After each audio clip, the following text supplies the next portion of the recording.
Boys, today I'll show you 3 games with 3 different strategies and end it off showing a way you can kill boomer players. So let's get it. Alright, I'm back on Kory, boys, with my favorite Druid Alchemist strategy. Druid Alchemist sub on Kory is a very fun strategy. So we're going here today. We're going to start with our Druid right about here. Put that bad boy in last. Let's get the hard thorns on it as freaking well. And it looks like my opponent here is starting with their Dartling in the back. So it's probably going to be like Dartling. I actually forget what hero they brought. I forget what hero they brought from the before game lobby. But I'm guessing it's like Dartling Farm Ice or some sort of Dartling ice strategy with Snowpack, because normally when you see Dartling, that's what you expect these days, but no, let's not make too many assumptions here. Also, wait, did the round got anti-stalled really hard somehow?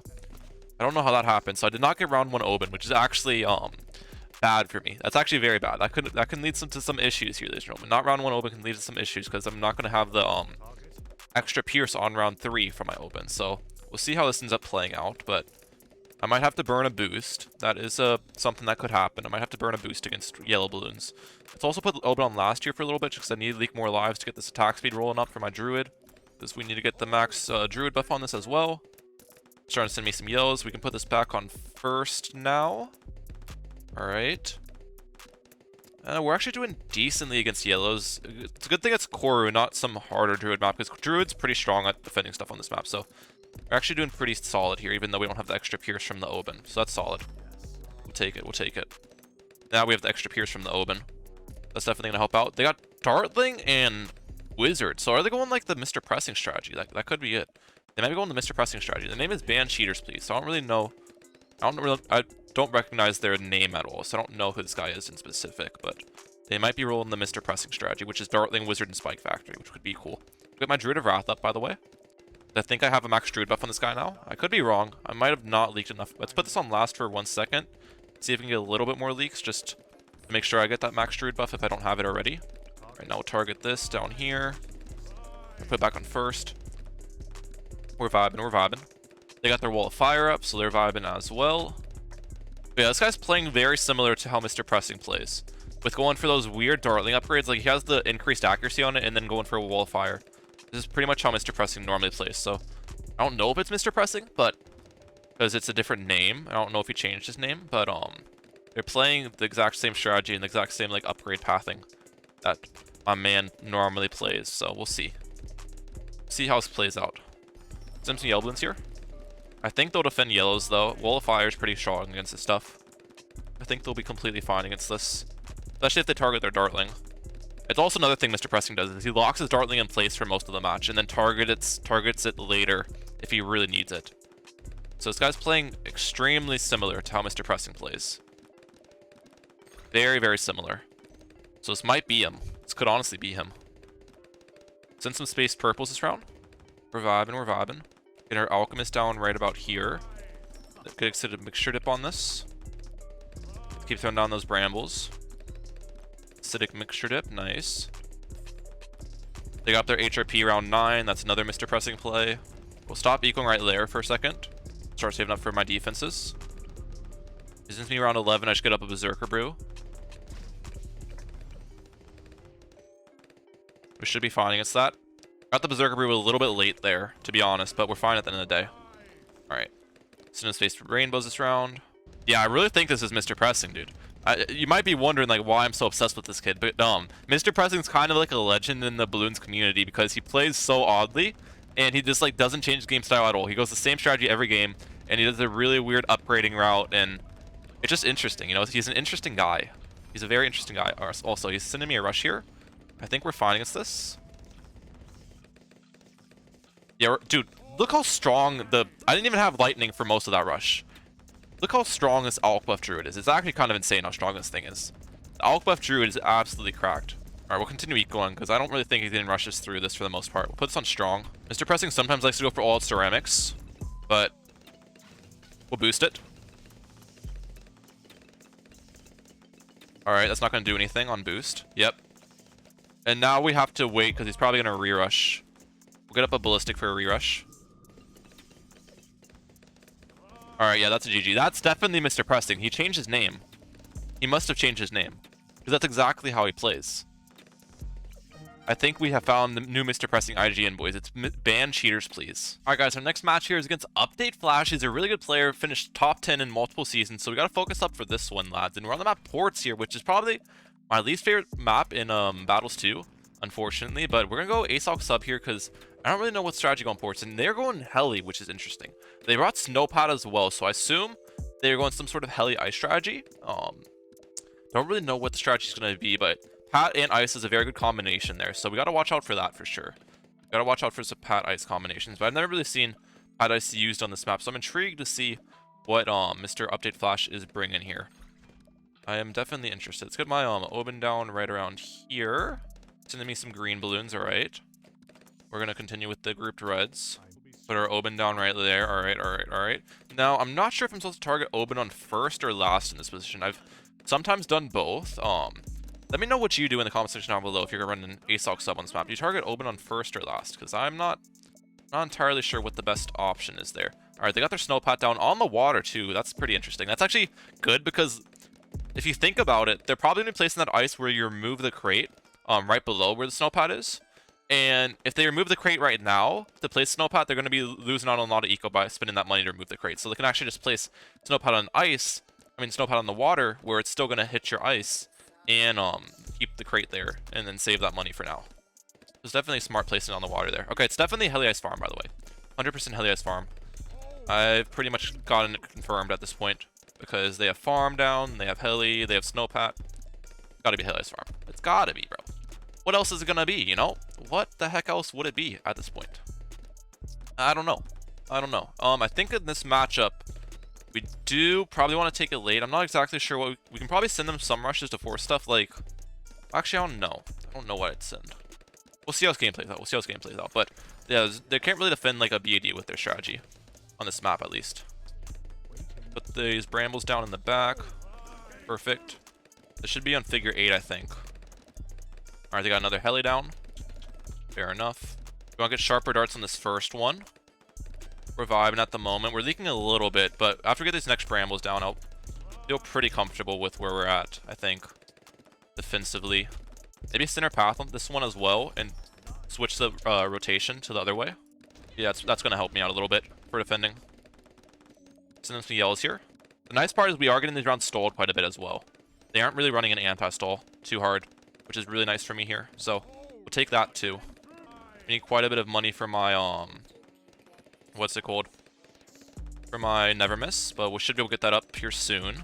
It sells for what, 500, so I need 1700 roughly for it. Yeah, we have enough for it right now. Go for it in 1 income boost. Alright, there we go. Never miss targeting. Send them some zebras here. They got their Razor Rotors. They should be fine. We need to save up for defense now. We're vibing at the moment. Get my Berserker Brew up. Now we can send some more eco. They got their Ice Shards up. Well done. We forced a boost on their side with white balloons. That's actually great. Alright. We'll send them a bit of a re-rush here in a little bit. Okay, we forced a cryo cannon. We'll take it. I'll get stronger stem up on my side. Just to be safe. We're vibing at the moment. And now we continue ecoing. Let's continue with the spaced white eco, I think. Or spaced black. Spaced white, I think we go spaced whites here. And that'll help stall the rounds out a little bit because it's going to be harder for them to pop the AI balloons with all these stuff. Continue with this for now. I don't think Moabs are a good send to them because they have Snowpat. Snowpat knocks them back quite a bit. I don't know. Fortified Moab might be good. Snowpat knock back stuff fast enough for the Moabs. Not sure how fast this knockback is now because they did nerf the knockback. They did indeed nerf it. We'll send them 1. See what this does. We'll balloon boost it as well. Force a second boost on them. It's 2 boosts down. Alright, see if they send me any fortified Moabs.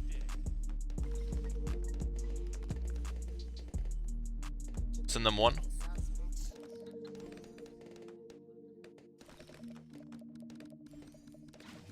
Oh, I forced the... I don't know why I balloon boosted that. Balloon boosting that was pretty dumb.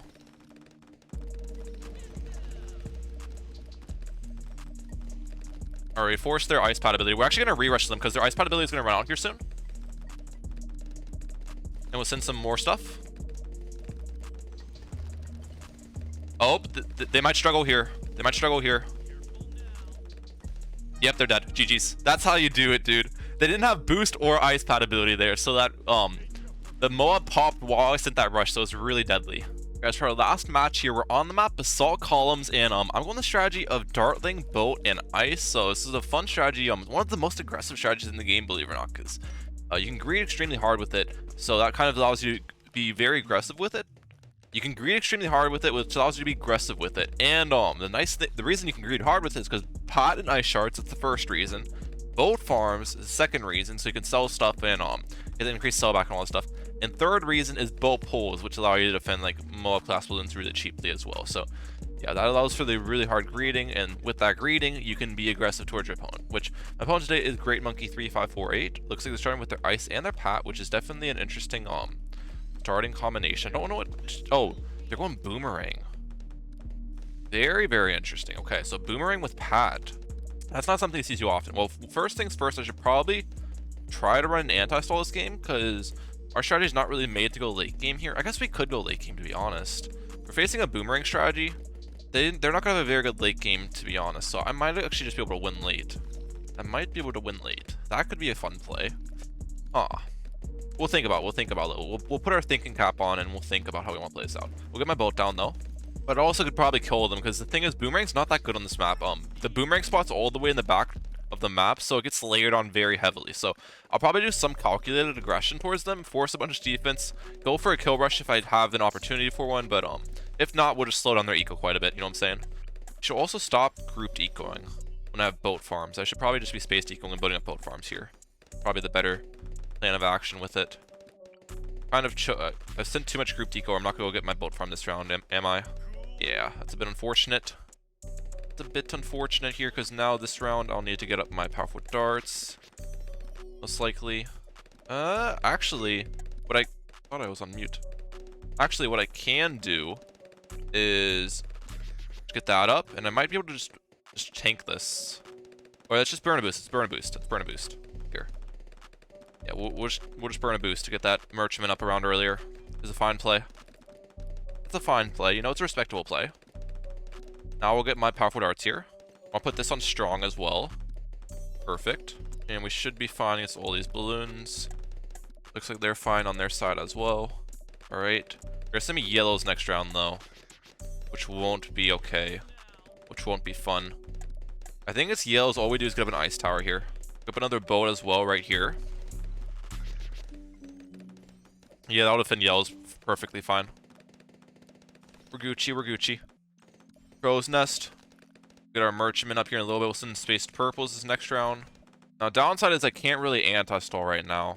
So we are allowing my opponent to get high eco, which means my aggression later won't be as strong since we're going to have more money to defend stuff, but it's alright. It's alright. Not the end of the world. There's some zebras here. There's some enemy zebras as well. As expected. Do I need another dartling here? Does this defend zebras? Seems like it's defending zebras pretty well. Yeah, we're good. We should upgrade this to an ice shards here soon.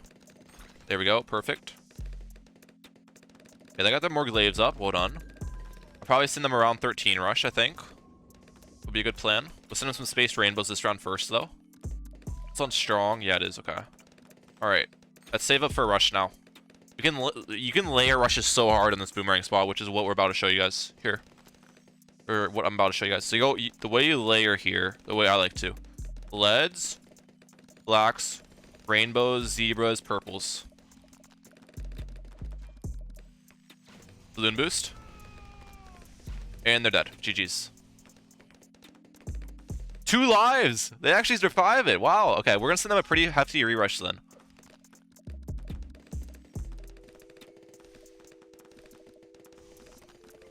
Go for an icicles. Is that enough? Oh, it doesn't appear so. All right. Well, GG. Hope you guys enjoyed the video. And if you did, and you know what to do, hit the like button, subscribe button down below. I would appreciate that. All right, Mehalic out. Peace, lads.